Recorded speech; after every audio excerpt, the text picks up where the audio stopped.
Okay, YouTube, today I'm going to be changing out this 2010 Ford Escape condenser. It's leaking.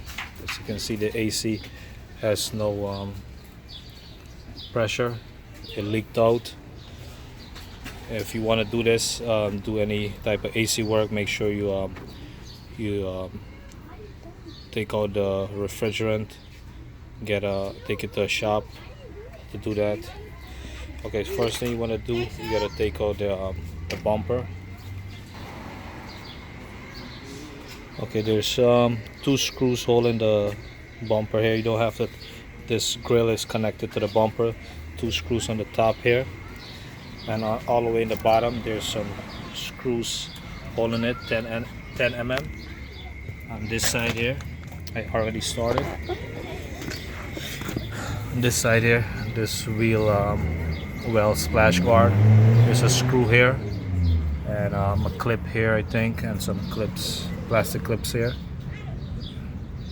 to get the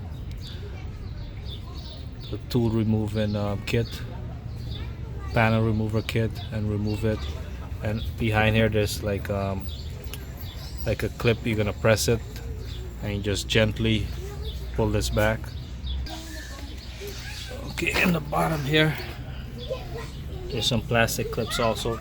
And before you remove the bumper, make sure you disconnect your fog light bulb. Just disconnect it. You can tape it up here, put it aside, and you gently pull this back so you remove it from the clip. I already started. Everything is out, so the whole bumper gonna come out. See, the whole bumper is out. I'm gonna put this aside.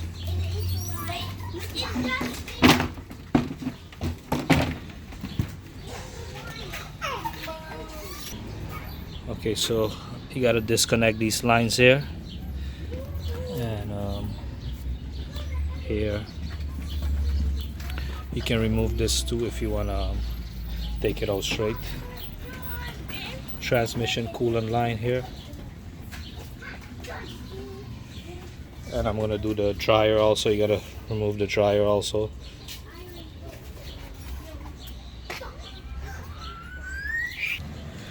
Okay, so I disconnected the transmission cooling lines.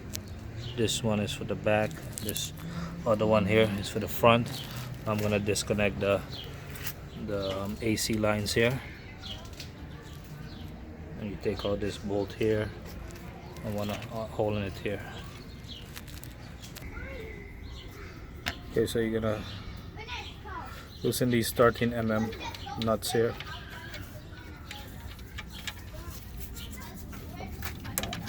And just wiggle this out. Make sure you replace the O-rings. Use some pag oils to lubricate them. This one for the top and this one for the bottom.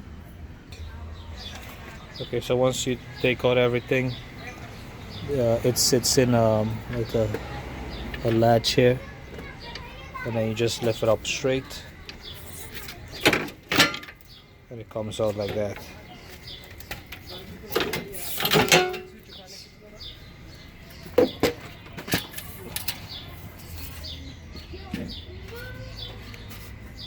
Okay.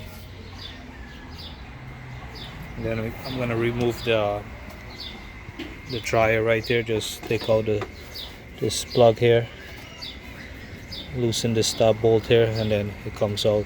So I think a bracket on it here. Okay, I took out the plug. You just gotta squeeze here.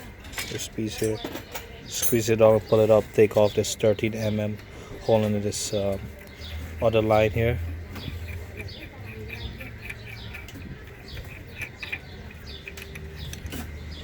Just wiggle this out gently. Put it aside. Make sure you replace the O-rings. This here. Yep.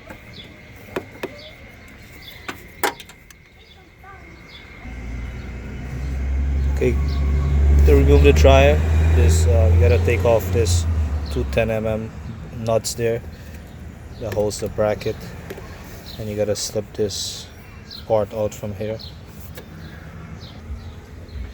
So you just gently snake this out, and this is it right here. The new one, don't open it until you're ready to put it together. You don't want moisture air to get inside. Okay, so you got to take out the plastic cover on the old one, and take out the switch also. You're gonna put the switch here, but you're gonna do all of that when you're ready, when everything is together, because you don't want too much air and moisture to get in here. So I'm gonna put this back in. This is the switch here. It goes right there. You just gotta snug it in. So I'm gonna put this back in here. Alright, so this is back on here. I put it back, so I'm gonna put the radiator now. This is the new one here.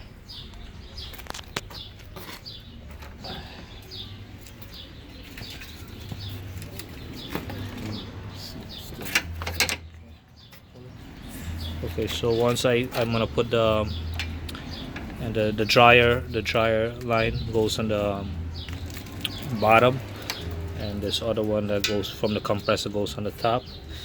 As you can see, it has the cover still on. You don't want to remove it, and it has to fit in these notch here. Put it straight in. Okay, so I put this one back on. As you can see here, this piece that hangs out here goes into this notch. I'm gonna connect this one last when the system is closed out. Make sure you connect the transmission lines, cooling lines correctly. Alright, so everything is connected back, and I'm gonna vacuum it for 30 minutes.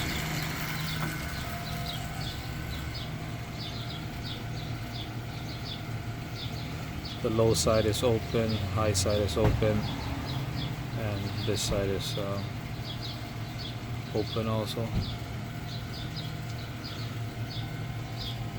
As you can see, some here.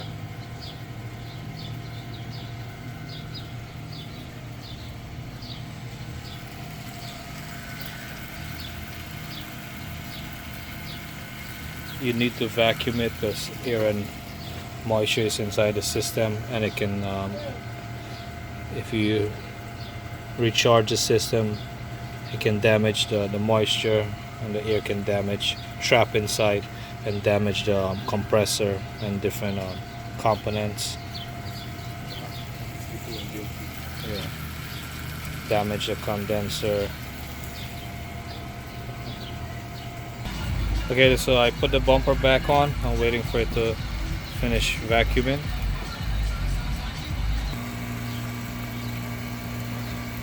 Okay, so once you finish pulling the vacuum, you just close your these valves, then turn off the vacuum pump and leave it to sit for a half an hour to an hour.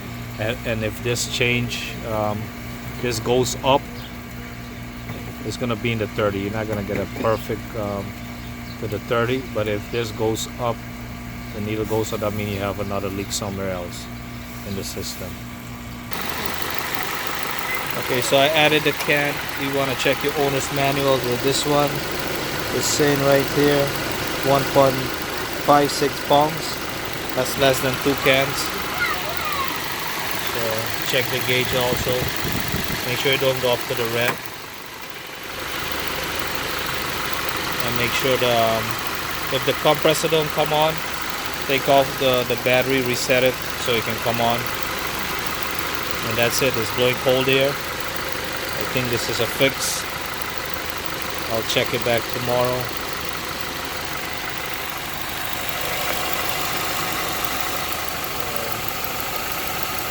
Compressor is on. It cycles on and off sometimes, but if the compressor clutch is cycling on and off steadily. That means it needs the Freon. So this one is finished.